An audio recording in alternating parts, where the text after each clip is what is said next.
ਸਤਿ ਸ਼੍ਰੀ ਅਕਾਲ, ਆਦਾਬ, ਨਮਸਕਾਰ। ਮੈਂ ਹਾਂ ਪ੍ਰਵੀਨ ਸ਼ਰਮਾ। ਤੁਸੀਂ ਦੇਖ ਰਹੇ ਹੋ ਆਈਵਾਲ ਟੀਵੀ ਦੀ ਖਾਸ ਕਵਰੇਜ ਇਲੈਕਸ਼ਨ 2022। ਇਸ ਵੇਲੇ ਅਕਾਲੀ ਦਲ ਦੀ ਕੀ ਪੋਜੀਸ਼ਨ ਹੈ, ਕਿਉਂਕਿ ਸਿਆਸੀ ਮਾਹਰ ਵਿਸ਼ਲੇਸ਼ਕ ਅਕਾਲੀ ਦਲ ਦੀਆਂ ਚੁਣੌਤੀਆਂ ਨੂੰ ਵਧਾ ਚੜਾ ਕੇ ਦੱਸ ਰਹੇ ਨੇ। ਉਹਨਾਂ ਦੇ ਅੰਦਾਜ਼ਿਆਂ ਮੁਤਾਬਕ ਜੋ ਸਰਵੇ ਆ ਰਹੇ ਨੇ, ਉਹਨਾਂ ਦੇ ਵਿੱਚੋਂ ਬਹੁਤਿਆਂ ਦੇ ਵਿੱਚ ਅਕਾਲੀ ਦਲ ਦੀਆਂ ਫੇਵਰ ਦੇ ਵਿੱਚ ਕਈ ਚੀਜ਼ਾਂ ਨਹੀਂ ਹੈ। ਸਾਡੇ ਨਾਲ ਰੋਜ਼ੀ ਬਰਕੰਦੀ ਹੋਣਗੇ, ਸਿਟਿੰਗ ਐਮਐਲਏ ਨੇ ਸ਼੍ਰੀ ਮੁਕਤਸਰ ਸਾਹਿਬ ਤੋਂ। ਇਸ ਵਾਰ ਵੀ ਪਾਰਟੀ ਨੇ ਜ਼ਿੰਮੇਵਾਰੀ ਦਿੱਤੀ ਹੈ। ਬਰਕੰਦੀ ਸਾਹਿਬ, ਸਭ ਤੋਂ ਪਹਿਲਾਂ ਸਤਿ ਸ਼੍ਰੀ ਅਕਾਲ। ਸਤਿ ਸ਼੍ਰੀ ਅਕਾਲ ਜੀ, ਬਹੁਤ ਬਹੁਤ ਧੰਨਵਾਦ ਜੀ। ਜਿਹੜੇ ਸਿਆਸੀ ਮਾਹਰ ਨੇ ਇਸ ਵੇਲੇ ਅਕਾਲੀ ਦਲ ਨੂੰ ਜਿਹੜੀ ਰੇਸ ਲੱਗ ਰਹੀ ਹੈ, ਉਹਦੇ ਵਿੱਚੋਂ ਤੀਜੇ ਨੰਬਰ ਤੇ ਕਿਉਂ ਗਿਣਦੇ ਨੇ? ਜਿਹੜੇ ਸਰਵੇ ਨੇ ਉਹਨਾਂ ਦੇ ਵਿੱਚ ਬਹੁਤਿਆਂ ਦੇ ਵਿੱਚ, ਸਾਰਿਆਂ 'ਚ ਨਹੀਂ, ਬਹੁਤਿਆਂ ਦੇ ਵਿੱਚ ਅਕਾਲੀ ਦਲ ਨੂੰ ਤੀਜੇ ਨੰਬਰ ਦੀ ਪਾਰਟੀ ਦਿਖਾਇਆ ਜਾ ਰਿਹਾ। ਬਰਕੰਦੀ ਸਾਹਿਬ, ਕੀ ਰੀਜ਼ਨ ਹੈ, ਕੀ ਦੇਖਦੇ ਹੋ? ਦੇਖੋ, ਮੈਂ ਤੁਹਾਨੂੰ ਇੱਕ ਗੱਲ ਦੱਸਾਂ ਜੀ। ਜੇ ਸਰਵਿਆਂ ਦੀ ਗੱਲ ਹੀ ਹੋਵੇ ਹਾਂਜੀ ਤਾਂ ਫਿਰ ਜਿਨ੍ਹਾਂ ਦੀ ਸਰਕਾਰ ਸਰਵੇ ਬਣਾਉਂਦੇ ਹੁੰਦੇ, ਕਦੀ ਸਰਕਾਰ ਬਣੀ ਹੈ? ਜੀ। ਪਿਛਲੀ ਵਾਰੀ ਆਪ ਵਾਲਿਆਂ ਨੂੰ ਕਹਿੰਦੇ ਸੀ 100 ਸੀਟ ਆਊਗੀ, 35 ਤੇ ਜ਼ਮਾਨਤ ਜ਼ਬਤ ਹੋਈ, 20 ਸੀਟਾਂ ਕੱਲੀਆਂ ਜਿੱਤੇ ਆ। ਤੇ ਇਸ ਵਾਰੀ ਉਹਦੇ ਸਰਵੇ ਵਿਖਾ ਰਹੇ ਆ 40 42, ਤੇ ਫਿਰ ਤਾਂ 5 ਜਿੱਤਣਗੇ। ਠੀਕ ਹੈ ਨਾ? ਇਸ ਕਰਕੇ ਮੈਂ ਤੁਹਾਨੂੰ ਇੱਕ ਦੱਸ ਦਿੰਦਾ, ਸਰਵਿਆਂ ਦੀ ਨਹੀਂ ਗੱਲ ਹੁੰਦੀ, ਗੱਲ ਤਾਂ ਹੁੰਦੀ ਆ ਢਾਣੀਆਂ ਦੀ, ਗੱਲ ਹੁੰਦੀ ਆ ਪਿੰਡਾਂ ਦੀ, ਤੇ ਗੱਲ ਹੁੰਦੀ ਆ ਸੱਥਾਂ ਦੀ, ਤੇ ਗੱਲ ਹੁੰਦੀ ਆ ਸ਼ਹਿਰ ਦੇ ਵਾਰਡਾਂ ਦੀ। ਆ ਜਿਹੜੇ ਆਪ ਵਾਲੇ ਟੋਪੀਆਂ ਵਾਲੇ ਆ ਬੈਠੇ ਸੋਸ਼ਲ ਮੀਡੀਆ ਤੇ ਲੜਾਈ ਲੜੀ ਜਾਂਦੇ ਆ, ਲੱਗ ਜੂਗਾ ਪਤਾ। ਤੁਸੀਂ ਢਾਣੀਆਂ 'ਚ ਫਿਰਦੇ ਹੋ, ਕੀ ਰਿਸਪੌਂਸ ਹੈ? ਕਿਉਂਕਿ ਗਰਾਊਂਡ ਦੀ ਗੱਲ ਕਰਦੇ ਆਪਾਂ। ਮੇਰੀ ਗੱਲ ਸੁਣ, ਤੁਸੀਂ ਢਾਣੀਆਂ ਤੇ ਨਿਗਾਹ ਮਾਰ ਲਓ, ਸ਼੍ਰੋਮਣੀ ਅਕਾਲੀ ਦਲ ਦੇ ਕੇਸਰੀ ਝੰਡੇ ਝੰਡੇ ਆ ਸਾਰੇ ਪਾਸੇ। ਠੀਕ ਹੈ ਨਾ? ਤੇ ਹਮੇਸ਼ਾ ਤੁਹਾਨੂੰ ਮੈਂ ਇੱਕ ਦੱਸ ਦਿੰਦਾ, ਇੱਥੇ ਲਿਖਾ ਕੇ ਲੈ ਲਓ ਇਸ ਢਾਣੀ ਤੇ, ਫਿਰ ਆਪਾਂ 10 ਮਾਰਚ ਨੂੰ ਮਿਲਾਂਗੇ, ਬਾਬੇ ਨੇ ਮਿਹਰ ਕੀਤੀ। ਠੀਕ ਹੈ ਨਾ? ਮਤਲਬ ਕਿ 80+ ਸੀਟਾਂ ਅਕਾਲੀ ਦਲ ਬਹੁਜਨ ਸਮਾਜ ਪਾਰਟੀ ਲੈ ਕੇ ਜਾਊਗਾ। ਅੱਜ ਜੇ ਸਰਕਾਰ 'ਚ ਉਹ ਬੈਠੇ ਆ ਦਿੱਲੀ, ਆ ਬੈਠੇ ਪੰਜਾਬ 'ਚ। ਠੀਕ ਹੈ ਨਾ ਯਾਰ? ਦੇਖੋ, ਜੇ ਮਤਲਬ ਕਿ ਕਮਲਿਆਂ ਵਾਂਗੂ ਪੈਸੇ ਸੁੱਟੀ ਜਾਂਦੇ ਆ ਤੇ ਜੋ ਮਰਜ਼ੀ ਘਵਾ ਲਓ ਬਈ। ਠੀਕ ਹੈ ਨਾ? ਮਤਲਬ ਕਿ ਆ ਨਹੀਂ ਹੁੰਦਾ, ਰਿਐਲਿਟੀ ਕੁਝ ਹੋਰ ਆ ਕੁਝ ਹੋਰ ਵਿਖਾ ਰਹੇ ਆ। ਤੇ ਕੋਈ ਨਹੀਂ, ਆ ਜਾਣੇ 20 ਫਰਵਰੀ ਨੂੰ ਇਲੈਕਸ਼ਨ ਲੱਗ ਜਾਊ। ਰਿਐਲਿਟੀ ਦੀ ਗੱਲ ਕਰ ਲੈਂਦੇ ਆ ਬਰਕੰਦੀ ਸਾਹਿਬ। ਪਿਛਲੇ ਵਾਰੀ ਸ਼ਹਿਰ ਦੇ ਵਿੱਚੋਂ ਕਾਫੀ ਚੰਗਾ ਮਾਰਜਨ ਮਿਲਿਆ ਤੁਹਾਨੂੰ, ਤੁਹਾਡੇ ਆંકੜੇ ਦੱਸਦੇ ਨੇ। ਪਿੰਡਾਂ ਦੇ ਵਿੱਚੋਂ ਅਕਾਲੀ ਦਲ ਠੀਕ ਪੋਜੀਸ਼ਨ 'ਚ ਸੀਗਾ, ਫਾਈਟ 'ਚ ਸੀ, ਇਸ ਗੱਲ ਦਾ ਤੁਹਾਨੂੰ ਲਾਹਾ ਮਿਲਿਆ। ਪਰ ਐਤਕੀ ਭਾਜਪਾ ਨਾਲ ਗੱਠਜੋੜ ਹੈ ਨਹੀਂਗਾ, ਸ਼ਹਿਰੀ ਵੋਟਰ ਕਿਤੇ ਨਾ ਕਿਤੇ ਖੁੱਸਦਾ ਨਜ਼ਰ ਦਿਖਦਾ। ਯਾਰ ਦੇਖੋ, ਮੈਂ ਤੁਹਾਨੂੰ ਇੱਕ ਦੱਸਾਂ, ਜਿਹੜਾ ਅਕਾਲੀ ਦਲ ਦਾ ਆਪਦਾ ਕੈਡਰ ਆ, ਚਾਹੇ ਸ਼ਹਿਰ ਦੇ ਵਿੱਚ ਆ ਚਾਹੇ ਪਿੰਡਾਂ ਦੇ ਵਿੱਚ ਆ, ਤੇ ਅਕਾਲੀ ਦਲ ਦਾ ਜਿਹੜਾ ਕੈਡਰ ਆ ਬੜਾ ਸਟਰੋਂਗ ਆ। ਠੀਕ ਹੈ ਨਾ? ਜਿਹੜੀ ਬੀਜੇਪੀ ਦੀ ਗੱਲ ਕੀਤੀ, ਬੀਜੇਪੀ ਇਹਨਾਂ ਨੇ ਵੇਖ ਹੀ ਲਿਆ ਫਿਰੋਜ਼ਪੁਰ ਰੈਲੀ ਤੋਂ ਬਾਅਦ। ਮਤਲਬ ਕਿ ਆ ਲੜਦੀ ਸੀ ਲੜਾਈ ਸਿਰਫ ਤੇ ਸਿਰਫ ਅਕਾਲੀ ਦਲ ਦੇ ਸਿਰ ਤੇ ਹੁਣ ਕੱਲਿਆਂ ਨੇ ਲੜਾਈ ਲੜਨੀਆਂ ਲੱਗ ਜੂਗਾ ਪਤਾ। ਰਹਿ ਗਏ 10 ਦਿਨ ਇਲੈਕਸ਼ਨ ਦੇ ਵਿੱਚ। ਕੋਈ ਗੱਲ ਕੀ ਲੱਗਦਾ ਬੀਜੇਪੀ ਦੀ ਸਥਿਤੀ ਬਾਰੇ? ਕੀ ਲੱਗਦਾ? ਬਹੁਤ ਬੁਰਾ ਹਾਲ, ਜ਼ਮਾਨਤਾਂ ਜ਼ਬਤ ਹੋਣਗੀਆਂ ਇਹਨਾਂ ਦੀਆਂ। ਠੀਕ ਹੈ, ਪਰ ਅੰਦਰ ਖਾਤੇ ਚਰਚੇ ਨੇ ਕਿ ਆਫਟਰ ਇਲੈਕਸ਼ਨ ਪੈਚਅਪ ਹੋ ਸਕਦੇ। ਯਾਰ ਇਹਨਾਂ ਨੇ ਕੋਈ ਸੀਟ ਹੀ ਨਹੀਂ ਜਿੱਤਣੀ। ਅਕਾਲੀ ਦਲ ਕੱਲਾ ਸਰਕਾਰ ਬਣਾਊਗਾ, ਸਾਨੂੰ ਪੈਚਅਪ ਕਰਨ ਦੀ ਕੀ ਲੋੜ ਆ? ਚਰਚੇ ਤਾਂ ਜੋ ਵੇਖੋ, ਉਹ ਤਾਂ ਮੀਡੀਆ ਸ਼ਰਮਾ ਜੀ ਜੋ ਮਰਜ਼ੀ ਬਣਾਈ ਜਾਵੇ ਚਰਚੇ, ਪਰ ਸ਼੍ਰੋਮਣੀ ਅਕਾਲੀ ਦਲ ਕੱਲਾ, ਬੀਐਸਪੀ ਤੇ ਸ਼੍ਰੋਮਣੀ ਅਕਾਲੀ ਦਲ ਸਰਕਾਰ ਬਣਾਉਣਗੇ। ਤੇ ਸਾਨੂੰ ਮਤਲਬ ਕਿ ਇਹਨਾਂ ਦੇਖੋ, ਇਹਨਾਂ ਨੇ ਕੋਈ ਸੀਟ ਜਿੱਤਣ। ਅੱਛਾ, ਠੀਕ ਹੈ ਨਾ? ਕੋਈ ਇਹਨਾਂ ਨੇ ਸੀਟ ਹੀ ਨਹੀਂ ਜਿੱਤਣੀ ਬੀਜੇਪੀ ਵਾਲੇ ਨੇ। ਅੱਛਾ, ਕੈਪਟਨ ਸਾਹਿਬ ਨੂੰ ਕਿੱਥੇ ਦੇਖਦੇ ਹੋ? ਕਿਉਂਕਿ ਤੁਹਾਡੇ ਨਾਲ ਕਈ ਚੀਜ਼ਾਂ ਲੱਗਦੀਆਂ ਨੇ, ਸਿਆਸੀ ਸ਼ਰੀਕ ਰਹੇ, ਉਸ ਤੋਂ ਬਾਅਦ ਹੁਣ ਬਹੁਤ ਸਾਰੀਆਂ ਚੀਜ਼ਾਂ ਨੇ। ਲੋਕ ਕਾਂਗਰਸ ਪਾਰਟੀ ਨੂੰ ਕਿੱਥੇ ਦੇਖਦੇ ਨੇ? ਯਾਰ ਦੇਖੋ, ਜਿਹੜਾ ਕੈਪਟਨ ਸਾਹਿਬ ਪਹਿਲਾਂ ਹੀ ਪੌਣੇ 5 ਸਾਲ ਉਹਨਾਂ ਨੇ ਬੇੜਾ ਗਰਕ ਕਰਤਾ ਪੰਜਾਬ ਦਾ। ਠੀਕ ਹੈ ਨਾ? ਅੰਦਰ ਬੈਠੇ ਰਹੇ ਤੇ ਆਪਦੀ ਹਾਲਾਤ ਵੀ ਦੇਖੋ ਉਹਨਾਂ ਨੇ ਕੀ ਕੀਤੇ ਆ। ਉਹੋ ਜਿਹੇ ਇਨਸਾਨ ਦਾ ਤਾਂ ਦੇਖ ਲਓ ਕੀ ਹਾਲ ਹੋਣਾ। ਤੇ ਇਸ ਪਾਰਟੀ ਦੀਆਂ ਤਾਂ ਮੈਨੂੰ ਲੱਗਦਾ ਵੀ 117 ਤੋਂ 17 ਜਿਵੇਂ ਬੀਜੇਪੀ ਦੇ ਨਾਲ ਰਲ ਕੇ ਲੜਾਈ ਲੜ ਰਹੇ ਆ, ਤੇ ਇਹਨਾਂ ਦੀਆਂ ਤਾਂ ਸਾਰਿਆਂ ਦੀਆਂ ਜ਼ਮਾਨਤਾਂ ਹੀ ਜ਼ਬਤ ਹੋਣੀਆਂ। ਕਿਸਾਨੀ ਅੰਦੋਲਨ ਜਦੋਂ ਚੱਲ ਰਿਹਾ ਸੀ, ਅਕਾਲੀ ਦਲ ਗੱਠਜੋੜ ਤੋੜਦਾ, ਕਿਸਾਨੀ ਅੰਦੋਲਨ ਦੇ ਪੱਖ ਦੇ ਵਿੱਚ ਕਹਿ ਕੇ ਕਿ ਅਸੀਂ ਤੁਹਾਡੇ ਕਰਕੇ ਗੱਠਜੋੜ ਤੋੜ ਲਿਆ, ਪਰ ਬਾਵਜੂਦ ਇਸ ਦੇ ਉਹ ਚੀਜ਼ਾਂ ਹਾਲੇ ਵੀ ਸਾਥ ਨਹੀਂ ਛੱਡ ਰਹੀਆਂ ਅਕਾਲੀ ਦਲ। ਦੇਖੋ, ਜਦੋਂ ਇੰਨੀ ਪੁਰਾਣੀ ਸਾਂਝ ਹੋਵੇ ਤੇ ਸਾਂਝ ਜਿਹੜੀ ਜਦੋਂ ਟੁੱਟਦੀ ਆ ਨਾ, ਤੇ ਫਿਰ ਕਈ ਚਰਚੇ ਹੁੰਦੇ ਆ। ਕਿਉਂਕਿ ਮਤਲਬ ਕਿ 28-30 ਸਾਲ ਪੁਰਾਣੀ ਸਾਂਝ ਸੀਗੀ। ਪਰ ਮੈਨੂੰ ਇੱਕ ਦੱਸ ਦਿਓ ਵੀ ਕੋਈ ਪੰਚਾਇਤ ਮੈਂਬਰ ਹੀ ਛੱਡਦਾ?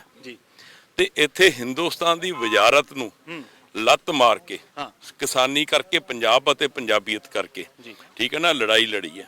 ਮਤਲਬ ਕਿ ਜਿਹੜੀਆਂ ਆ ਚਰਚਾਵਾਂ ਆ ਸਿਰਫ ਤੇ ਸਿਰਫ ਉਹ ਇਨਸਾਨ ਕਰ ਰਹੇ ਆ ਜਿਹੜੇ ਕਿ ਸ਼੍ਰੋਮਣੀ ਅਕਾਲੀ ਦਲ ਦੇ ਹਮੇਸ਼ਾ ਉਲਟ ਰਹੇ ਆ। ਕਿਉਂਕਿ ਪੰਥਕ ਪਾਰਟੀ ਆ, ਪੰਜਾਬ ਦੀ ਪਾਰਟੀ ਆ। ਠੀਕ ਹੈ ਨਾ? ਤੇ ਹਮੇਸ਼ਾ ਇਸ ਪਾਰਟੀ ਦੇ ਮਤਲਬ ਕਿ ਦੁਸ਼ਮਣ ਬੜੇ, ਕਿਉਂਕਿ ਇਹਨਾਂ ਦੇਖੋ, ਜਿਹੜੀ ਸ਼੍ਰੋਮਣੀ ਅਕਾਲੀ ਦਲ ਤੋਂ ਨਾ ਹਮੇਸ਼ਾ ਜਿੰਨੀਆਂ ਵੀ ਨੈਸ਼ਨਲ ਪਾਰਟੀਆਂ ਆ ਜੋ ਹਿੰਦੁਸਤਾਨ ਨੂੰ ਰਾਜ ਕਰਦੀਆਂ, ਉਹ ਉਹਨਾਂ ਨੂੰ ਹਮੇਸ਼ਾ ਇੱਕ ਡਰ ਲੱਗਿਆ ਰਹਿੰਦਾ। ਪਰ ਬਰਕੰਦੀ ਸਾਹਿਬ, ਪ੍ਰਧਾਨ ਸਾਹਿਬ ਨੂੰ ਬਹੁਤ ਥਾਈਂ ਸਵਾਲਾਂ ਦਾ ਘੇਰਾ ਸਾਹਮਣਾ ਕਰਨਾ ਪਿਆ, ਬਹੁਤ ਥਾਈਂ ਸਵਾਲ ਹੋਏ, ਤੁਸੀਂ ਦੇਖਿਆ ਹੋਣਾ ਹੁਸ਼ਿਆਰਪੁਰ ਸਾਈਡ ਵੀ ਹੋਏ, ਫਿਰੋਜ਼ਪੁਰ ਸਾਈਡ ਵੀ ਹੋਏ, ਕਿਸਾਨਾਂ ਨੇ ਕੀਤੇ, ਕਿਸੇ ਬਾਹਰੋਂ ਨਹੀਂ ਕੀਤੇ। ਯਾਰ ਮੈਂ ਤੁਹਾਨੂੰ ਇੱਕ ਦੱਸਾਂ, ਹਰ ਸਵਾਲ ਦਾ ਉਹਨਾਂ ਨੇ ਠੋਕ ਕੇ ਜਵਾਬ ਦਿੱਤਾ।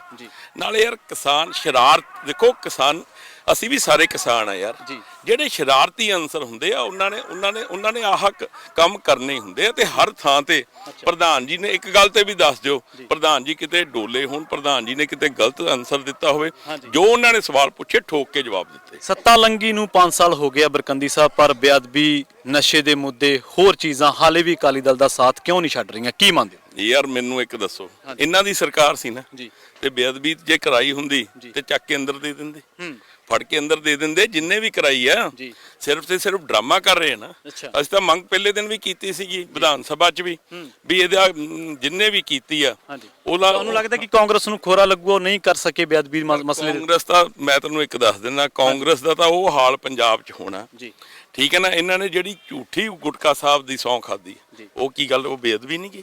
ਮਤਲਬ ਕਿ ਇਹਨਾਂ ਦਾ ਤਾਂ ਆ ਹਾਲ ਹੋਊਗਾ, ਜੋ ਝੂਠ ਇਹਨਾਂ ਨੇ ਬੋਲਿਆ, ਤੁਸੀਂ ਦੇਖਿਓ ਹਸਰ ਕੀ ਹੁੰਦਾ ਜੀ। ਪ੍ਰਕਾਸ਼ ਸਿੰਘ ਬਾਦਲ 95 ਸਾਲ ਦੀ ਉਮਰ ਦੇ ਵਿੱਚ ਚੋਣ ਮੈਦਾਨ ਦੇ ਵਿੱਚ ਨੇ, ਅਕਾਲੀ ਦਲ ਦੀ ਮਜਬੂਰੀ ਹੈ ਕੋਈ ਜਾਂ ਲੋਕਾਂ ਦੀ ਮੰਗ ਹੈ? ਯਾਰ ਦੇਖੋ, ਮੈਨੂੰ ਇੱਕ ਦੱਸੋ, ਹਿੰਦੁਸਤਾਨ ਦੇ ਸਿਰਕੱਢ ਨੇਤਾ ਦੇ ਵਿੱਚੋਂ ਆ, ਸਤਿਕਾਰਯੋਗ ਆ, ਉਹਦੀ ਕੋਈ ਮਜਬੂਰੀ ਨਹੀਂ ਗੀ, ਠੀਕ ਹੈ ਨਾ।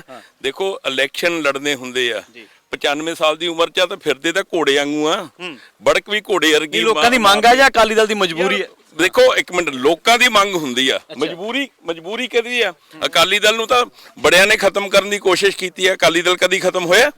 ਠੀਕ ਹੈ ਨਾ। ਕਦੋਂ ਤੋਂ ਲੈ ਕੇ 100 ਸਾਲ ਪੁਰਾਣੀ ਪਾਰਟੀ ਆ, ਤੇ ਬੜੇ ਮਾਣ ਨਾਲ ਕਹਿੰਦੇ ਆ ਸਾਰੇ ਵੀ ਸਾਡੇ ਬਜ਼ੁਰਗਾਂ ਨੇ ਜੇਲ੍ਹ ਕੱਟੀ ਆ, ਸਾਡੇ ਬਜ਼ੁਰਗਾਂ ਨੇ ਕੁਰਬਾਨੀਆਂ ਦਿੱਤੀਆਂ, ਠੀਕ ਹੈ ਨਾ। ਤੇ ਮਜਬੂਰੀ ਕੀ ਆ? ਇਸ ਕਰਕੇ ਜਿਹੜਾ ਆਹ ਪਾਰਟੀ ਦਾ ਫੈਸਲਾ, ਠੀਕ ਹੈ ਨਾ, ਸੰਗਤ ਦੀ ਡਿਮਾਂਡ ਸੀ, ਲੰਬੀ ਹਲਕੇ ਦੀ, ਕੀ ਸਾਰੇ ਪੰਜਾਬ ਦੀ ਡਿਮਾਂਡ ਸੀ ਵੀ ਬਾਲ ਸਾਹਿਬ ਇਲੈਕਸ਼ਨ ਲੜਨਗੇ। ਜੀ ਪਰ ਜਿਹੜੇ ਲੋਕ ਨੇ ਜਿਹੜੀਆਂ ਚੀਜ਼ਾਂ ਨੂੰ ਵੇਖਦੇ ਨੇ, ਪੜਚੋਲਦੇ ਨੇ ਬਰਕੰਦੀ ਸਾਹਿਬ, ਉਹ ਕਹਿੰਦੇ ਅਕਾਲੀ ਦਲ ਦਾ ਸਰੂਪ ਬਦਲ ਗਿਆ ਹੈ। ਤੱਪੜਾਂ ਟਾਟਾਂ ਤੇ ਲੰਗਰ 'ਚ ਮੀਟਿੰਗਾਂ ਕਰਨ ਵਾਲਾ ਅਕਾਲੀ ਦਲ ਹੁਣ ਕਾਰਪੋਰੇਟ ਅਕਾਲੀ ਦਲ ਬਣ ਗਿਆ, ਮਹਾਂਦਰਾ ਬਦਲ ਗਿਆ। ਯਾਰ ਆ ਦੇਖੋ, ਅਕਾਲੀ ਦਲ ਇਹੋ ਜੀ ਕੋਈ ਗੱਲ ਨਹੀਂ, ਆ ਤਾਂ ਸਿਰਫ ਜਿਹੜੇ ਮਤਲਬ ਕਿ ਪੰਥਕ ਵਿਰੋਧੀ ਤਾਕਤਾਂ, ਉਹਨਾਂ ਨੇ ਆ ਸਾਰੀਆਂ ਗੱਲਾਂ ਫਲਾਈਆਂ ਹੋਈਆਂ। ਤੁਸੀਂ ਮੈਨੂੰ ਇੱਕ ਦੱਸੋ, ਸਮੇਂ ਸਿਰ ਤੁਸੀਂ ਵੀ ਸ਼ਾਇਦ ਕਿਸੇ ਵੇਲੇ ਸਾਈਕਲ ਤੇ ਹੋਵੋਗੇ, ਅੱਜ ਕਾਰ ਤੇ, ਜੀ ਹੈ ਨਾ। ਤੇ ਫਿਰ ਕੀ ਗੱਲ, ਸਮੇਂ ਦੇ ਨਾਲ ਬਦਲਣਾ ਨਹੀਂ ਚਾਹੀਦਾ, ਠੀਕ ਹੈ ਨਾ। ਇਸ ਕਰਕੇ ਆ ਤਾਂ ਸਮਾਂ ਹੁੰਦਾ, ਹਮੇਸ਼ਾ ਸਮੇਂ ਦੇ ਨਾਲ ਤਰੱਕੀ ਜਿਹੜਾ ਬੰਦਾ ਕਰਦਾ, ਉਹ ਪ੍ਰਮਾਤਮਾ ਵੀ ਉੱਤੇ ਬਖਸ਼ਿਸ਼ ਕਰਦਾ। ਪਿਛਲੇ ਦਿਨੀ ਜਥੇਦਾਰ ਸ੍ਰੀ ਅਕਾਲ ਤਖਤ ਸਾਹਿਬ ਦੀ ਹਾਜ਼ਰੀ ਦੇ ਵਿੱਚ ਜੋ ਇਕੱਠ ਹੋਇਆ ਸੀਗਾ, ਪੰਥਕ ਧਿਰਾਂ ਦਾ ਇਕੱਠ ਸੀਗਾ, ਉਹਦੇ ਵਿੱਚ ਸਾਰੀਆਂ ਧਿਰਾਂ ਆਈਆਂ, ਪੰਥਕ ਧਿਰਾਂ ਵੀ ਆਈਆਂ, ਅਕਾਲੀ ਦਲ ਵੀ ਸੀ।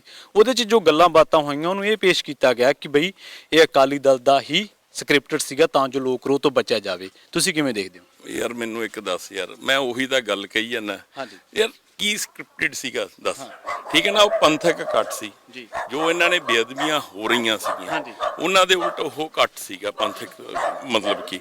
ਤੇ ਉਹਦੇ 'ਚ ਅਕਾਲੀ ਦਲ ਦਾ ਕੀ ਸੀਗਾ? ਸਾਰੀਆਂ ਧਿਰਾਂ ਸੀ, ਨਾਲੇ ਤੁਸੀਂ ਆਪ ਕਹਿ ਰਹੇ ਹੋ ਵੀ ਸਾਰੇ ਆਏ ਸੀ ਉੱਥੇ, ਸਾਰਿਆਂ ਨੇ ਆਪਦੇ ਵਿਚਾਰ ਰੱਖੇ ਆ। ਇਸ ਕਰਕੇ ਕੀਤਾ ਸੀ ਨਾ ਵੀ ਮਤਲਬ ਕਿ ਕਾਂਗਰਸ ਤੋਂ ਬੇਅਦਬੀਆਂ ਰੋਕ ਨਹੀਂ ਰਹੀਆਂ, ਤੇ ਕਾਂਗਰਸ ਬੇਅਦਬੀਆਂ ਦੇ ਦੋਸ਼ੀਆਂ ਨੂੰ ਫੜ ਨਹੀਂ ਸਕੀ, ਆਈ ਕੱਟ ਸੀ ਨਾ। ਤੇ ਫਿਰ ਇਹਦੇ 'ਚ ਦੱਸੋ ਕੀ ਮਾੜਾ ਸੀ? ਮਤਲਬ ਕਿ ਆਹ ਤਾਂ ਜੋ ਹੈ ਉਹ ਸਾਹਮਣੇ ਆ ਹੀ ਜਾਂਦਾ, ਜੋ ਆ ਅਕਾਲੀ ਦਲ ਨੂੰ ਬਦਨਾਮ ਕਰਨ ਦੀ ਕੋਸ਼ਿਸ਼ ਕਰ ਰਹੇ, ਉਹਨਾਂ ਦਾ ਬੁਰਾ ਹਾਲ ਹੈ। ਅੱਛਾ ਬਰਕੰਦੀ ਸਾਹਿਬ, ਇੱਕ ਗੱਲ ਹੋਰ, ਕਿ 5 ਸਾਲ ਮੁਕਤਸਰ ਜ਼ਿਲ੍ਹੇ ਦੀ ਨੁਮਾਇੰਦਗੀ ਕੀਤੀ, ਮੁਕਤਸਰ ਸਾਹਿਬ ਹਲਕੇ ਦੀ ਨੁਮਾਇੰਦਗੀ ਕੀਤੀ, ਲੋਕਾਂ ਦਾ ਸ਼ਿਕਵਾ ਤਾਂ ਹੋਊ ਬਰਕੰਦੀ ਸਾਹਿਬ, ਕੰਮ ਨਹੀਂ ਹੋਏ ਕਿਉਂਕਿ ਸਰਕਾਰ ਕਾਂਗਰਸ ਦੀ ਸੀ, ਐਮਐਲਏ ਨੂੰ ਕੋਈ ਖਾਸ ਫੰਡ ਨਹੀਂ ਮਿਲਦੇ।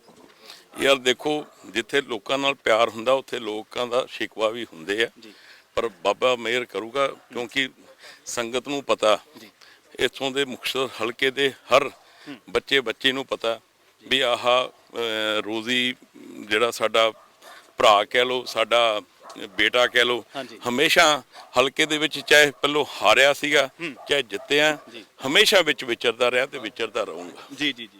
ਅੱਛਾ, ਇੱਕ ਗੱਲ ਰੋਜ਼ੀ ਸਾਹਿਬ ਹੋਰ ਬਰਕੰਦੀ ਸਾਹਿਬ, ਕਿ ਲਗਾਤਾਰ ਇਹ ਚੀਜ਼ਾਂ ਸੁਣਨ ਦੇ ਵਿੱਚ ਮਿਲੀਆਂ ਕਿ ਅਕਾਲੀ ਦਲ ਦੇ ਵਿੱਚ ਜੋ ਨਜਾਇਜ਼ ਮਾਈਨਿੰਗ ਹੋਈ, ਜੋ ਹੋਇਆ, ਸਭ ਰੋਜ਼ੀ ਬਰਕੰਦੀ ਨੇ ਕੀਤਾ। ਤੁਹਾਡੇ ਇਹ ਚੀਜ਼ਾਂ ਹਾਲੇ ਤੱਕ ਵੀ ਤੁਹਾਡਾ ਖਹਿੜਾ ਨਹੀਂ ਛੱਡ ਰਹੀਆਂ, ਹਾਲੇ ਤੱਕ ਵੀ ਜਿਹੜੇ ਵਿਰੋਧੀ ਨੇ ਉਹ ਇਹਨਾਂ ਚੀਜ਼ਾਂ ਨੂੰ ਲੈ ਕੇ ਤੁਹਾਡੇ ਤੇ ਤੰਜ਼ ਕੱਸਦੇ ਨੇ, ਤੁਹਾਨੂੰ ਨਿਸ਼ਾਨੇ ਤੇ ਲੈਂਦੇ ਨੇ? ਯਾਰ ਮੈਨੂੰ ਇੱਕ ਦੱਸ 5 ਸਾਲ ਹੋ ਗਏ ਜੇ ਨਜਾਇਜ਼ ਮਾਈਨਿੰਗ ਕੀਤੀ ਹੁੰਦੀ ਜਿਵੇਂ ਪੋਲੀਟੀਕਲ ਵੈਂਡੇਟਾ ਕਰ ਰਹੇ ਆ ਛੱਡਦੇ ਕਿਹੜੀ ਮਾਈਨਿੰਗ ਆ ਦੱਸ ਤੁਹਾਡੇ ਮੁਤਾਬਕ ਸਾਬਤ ਨਹੀਂ ਕਰ ਸਕੇ ਸਾਬਤ ਨਹੀਂ ਹੈ ਹੀ ਨਹੀਂਗਾ ਜੀ ਗੁਰੂ ਜੀ ਕਿਤੇ ਦੱਸੋ ਕਿਤੇ ਅਸੀਂ ਕੀਤੀ ਹੋਵੇ ਮਾਈਨਿੰਗ ਐ ਤਾਂ ਮੈਂ ਹੁਣ ਤੁਹਾਨੂੰ ਕਹਿ ਦੂੰਗਾ ਤੁਹਾਡੇ ਕੋਲ ਬਹੁਤ ਮਾਈਨਿੰਗ ਤੁਸੀਂ ਕਰ ਰਹੇ ਸ਼ਰਮਾ ਜੀ ਦੇ ਟਿੱਪਰ ਨੇ ਠੀਕ ਹੈ ਨਾ ਟਿੱਪਰ ਦਾ ਸ਼ਰਮਾ ਜੀ ਦੇ ਠੀਕ ਹੈ ਨਾ ਇੱਥੋਂ ਕੋਈ ਵੀ ਲੰਘਦਾ ਹੋਊਗਾ ਕਹਾਂਗੇ ਸ਼ਰਮਾ ਜੀ ਦੇ ਟਰੱਕ ਆ ਨਹੀਂ ਗੱਲਾਂ ਹੁੰਦੀਆਂ ਸਾਡਾ ਕੋਈ ਮਾਈਨਿੰਗ ਕੋਈ ਲੱਲਾ ਖਾਖਾ ਨਹੀਂ ਕੋਈ ਕੁਛ ਨਹੀਂਗਾ ਜੀ ਜੀ ਫਿਰ ਜਿਹੜੇ ਲੋਕ ਬਰਕੰਦੀ ਸਾਹਿਬ ਤੁਹਾਡੇ ਬਾਰੇ ਕਹਿੰਦੇ ਸੀਗੇ ਕਿ ਪਹਿਲਾਂ ਕਦੇ ਐ ਹੁੰਦੇ ਸੀ ਫਿਰ ਉਹਨਾਂ ਬਾਰੇ ਕਦੇ ਵਿਚਾਰਿਆ ਕਿਉਂ ਨਹੀਂ ਕਦੇ ਮਾਣਹਾਨੀ ਕਰ ਦਿੰਦੇ ਉਹਨਾਂ ਦੀ ਨਾ ਜੀ ਕੋਈ ਲੋੜ ਹੀ ਨਹੀਂ ਉਹ ਠੀਕ ਆ ਜੀ ਬੋਲੀ ਜਾਣਗੇ ਬਾਬਾ ਮਿਹਰ ਕਰੀ ਜਾਂਦਾ ਜਿੰਨਾ ਉਹ ਬੋਲਦੇ ਆ ਉਹਨਾਂ ਹੀ ਬਾਬਾ ਬਖਸ਼ਿਸ਼ ਕਰਦਾ ਠੀਕ ਹੈ ਨਾ ਆਪਾਂ ਨੂੰ ਮਾਣਹਾਨੀ ਹਲਕੇ ਜੋ ਰੁਝਾਨ ਮਿਲ ਰਹੇ ਨੇ ਬਰਕੰਦੀ ਸਾਹਿਬ ਕੀ ਇਸ਼ਾਰਾ ਕਰਦੇ ਨੇ ਅੰਕਲ ਹਾਜ਼ਰੀ ਲਵਾ ਲਿਓ ਜੀ ਹਲਕੇ ਦੇ ਜਿਹੜੇ ਰੁਝਾਨ ਨੇ ਮਿਹਰ ਕਰੂਗਾ ਤੁਸੀਂ ਦੇਖ ਹੀ ਲਿਆ ਯਾਰ ਤੁਸੀਂ ਤੁਰ ਫਿਰ ਕੇ ਦੇਖ ਹੀ ਲਿਆ ਜੀ ਠੀਕ ਹੈ ਨਾ ਮਤਲਬ ਕਿ ਅਕਾਲੀ ਦਲ ਵਰਗੀ ਫੌਜ ਕਿਤੇ ਕੋਲ ਹੈ ਨਹੀਂ ਤੇ ਅਕਾਲੀ ਦਲ ਨੂੰ ਫੌਜ ਨੂੰ ਲੜਾਈ ਲੜਨੀ ਆਉਂਦੀ ਆ ਤੇ ਬਾਬਾ ਮਿਹਰ ਕਰੇ ਇਸ ਆ 20 ਤਰੀਕ ਨੂੰ ਚੱਕ ਦਾਂਗੇ ਫੱਟੇ ਜੀ ਜੀ ਜੀ ਸੋ ਇਹ ਸਨ ਸਾਡੇ ਨਾਲ ਸ਼੍ਰੀ ਮੁਕਤਸਰ ਸਾਹਿਬ ਤੋਂ ਅਕਾਲੀ ਦਲ ਦੇ ਮੌਜੂਦਾ ਵਿਧਾਇਕ ਤੇ ਅਗਲੀ ਵਾਰ ਦੇ ਉਮੀਦਵਾਰੀ ਦੇ ਦਾਅਵੇਦਾਰ ਜਾਂ ਅਗਲੀ ਵਾਰ ਦੇ ਉਮੀਦਵਾਰ ਰੋਜ਼ੀ ਬਰਕੰਦੀ ਕਮਰਜੀਤ ਸਿੰਘ ਰੋਜ਼ੀ ਬਰਕੰਦੀ ਜਿਨ੍ਹਾਂ ਨਾਲ ਬਹੁਤ ਸਾਰੇ ਮਸਲਿਆਂ ਨੂੰ ਲੈ ਕੇ ਗੱਲਬਾਤ ਹੋਈ ਆ ਭਾਜਪਾ ਦੇ ਬਾਰੇ ਉਹਨਾਂ ਨੇ ਇੱਕ ਬੜੀ ਠੋਸ ਟਿੱਪਣੀ ਕੀਤੀ ਕਿ ਭਾਜਪਾ ਦਾ ਕੱਖ ਨਹੀਂ ਵੱਟਿਆ ਜਾਣਾ ਪੰਜਾਬ ਦੇ ਵਿੱਚ ਤਾਂ ਉਹ ਜਿਹੜੀਆਂ ਚੀਜ਼ਾਂ ਉਹ ਕਹਿੰਦੇ ਸੀਗੇ ਕਿ ਭਾਜਪਾ ਨਾਲ ਸਾਡਾ ਅਲਾਈਅੰਸ ਹੁੰਦਾ ਸੀ ਕਿਸੇ ਟਾਈਮ ਤਾਂ ਉਹਨਾਂ ਚੀਜ਼ਾਂ ਦਾ ਜਿਹੜਾ ਲਾਹਾ ਮਿਲਣਾ ਸੀ ਉਹਦਾ ਨੁਕਸਾਨ ਨਹੀਂ ਹੋਏਗਾ ਸਗੋਂ ਦੀ ਭਰਪਾਈ ਹੋਏਗੀ ਪਬਲਿਕ ਉਹਨਾਂ ਦੇ ਨਾਲ ਹੈ ਖੈਰ ਪਬਲਿਕ ਕਿਹਦੇ ਨਾਲ ਹੈ ਇਹਦਾ ਅਸਲ ਪਤਾ 10 ਮਾਰਚ ਨੂੰ ਲੱਗ ਹੀ ਜਾਣਾ ਹੈ ਮਿਲਾਂਗੇ ਕਿਸੇ ਨਾਲ ਫਿਰ ਗੱਲਬਾਤ ਕਰਾਂਗੇ ਕਿਸੇ ਸ਼ਖਸੀਅਤ ਦੇ ਨਾਲ ਤੁਹਾਡਾ ਸਾਰਿਆਂ ਦਾ ਬਹੁਤ ਬਹੁਤ ਧੰਨਵਾਦ ਸਤਿ ਸ਼੍ਰੀ ਅਕਾਲ